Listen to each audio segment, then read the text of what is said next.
Hi అండి, welcome back to my channel ABK creations. ఈరోజు వీడియోలో రాఖీ పండుగ విశిష్టత, రాఖీ పండుగ ఎప్పుడు జరుపుకోవాలో తెలుసుకుందాం.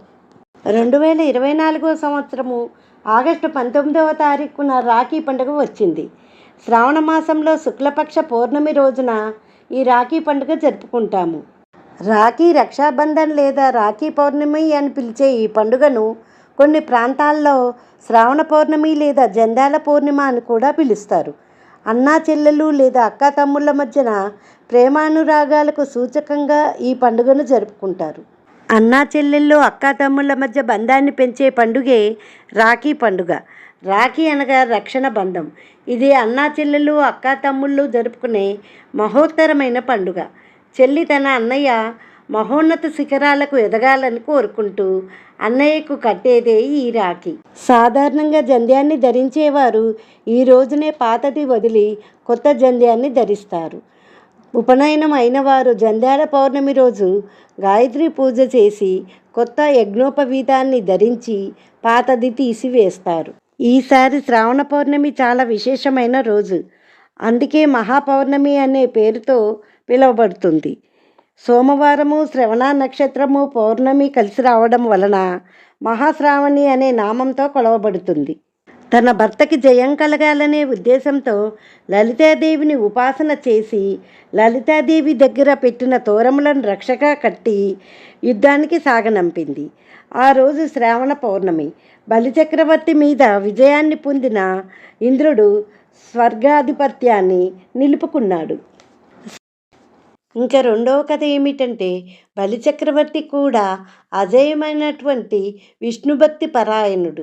అతని యొక్క విష్ణుభక్తి పరాయణత్వంతో విష్ణువునే తన యొక్క నగరానికి రక్షకుడిగా పెట్టుకునేంత శక్తిని పొందగలిగాడు.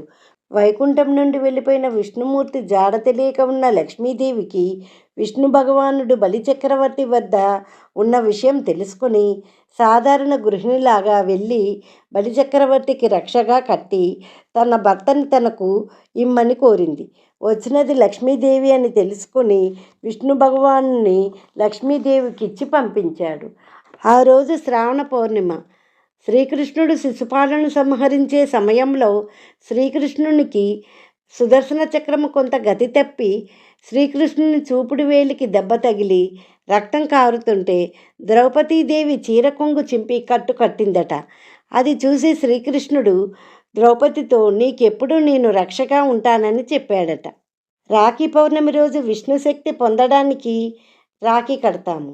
విష్ణుశక్తి సంపూర్ణంగా పొంది సంవత్సరం మొత్తం విష్ణుమూర్తి అనుగ్రహము పరిపూర్ణంగా లభించాలంటే భద్రాకాలం లేని సమయంలో రాఖీ కట్టాలి. ఈసారి కూడా రాఖీ పౌర్ణమి భద్రా ముహూర్తంలోనే వచ్చింది. భద్రాకాలాన్ని ఒక అశుభకరమైనటువంటి సమయంగా పరిగణిస్తారు. భద్రాకాలంలో ఎటువంటి శుభకార్యాలు నిర్వహించకూడదంటారు. భద్రాకాలంలో ఎటువంటి నోములు పూజలు వ్రతాలు ఆచరించకూడదని జ్యోతిష్య శాస్త్రంలో చెప్పారు. అసలు భద్ర ఎవరంటే సూర్యదేవుని కుమార్తె శనిదేవుని చెల్లెలు.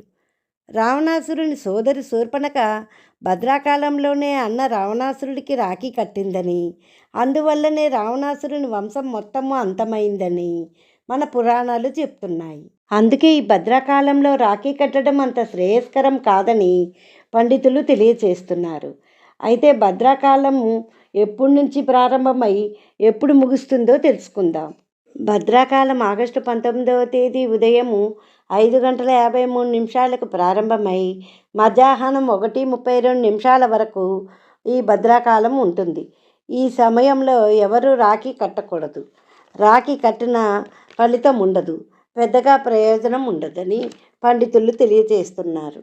మధ్యాహ్నం 1:32 నుంచి రాత్రి 9 గంటల వరకు ఎప్పుడైనా రాఖీ కట్టవచ్చు. కానీ ప్రత్యేకమైనటువంటి సమయంలో రాఖీ కడితే ఇంకా ఎక్కువ అద్భుత ఫలితాలు ఉంటాయి.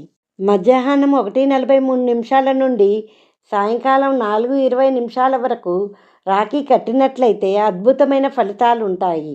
దీన్నే అపరాహ్న రక్షాబంధన ముహూర్తము అంటారు. సాయంకాలం 6:56 నుండి రాత్రి 9:08 మధ్య కాలంలో కూడా రాఖీ కట్టవచ్చు. దీన్నే ప్రదోషకాల రక్షాబంధన ముహూర్తము అని అంటారు. అపరాహ్న సమయంలో కట్టిన రాఖీకి ఎక్కువ ఫలితం ఉంటుందని పండితులు తెలియచేస్తున్నారు.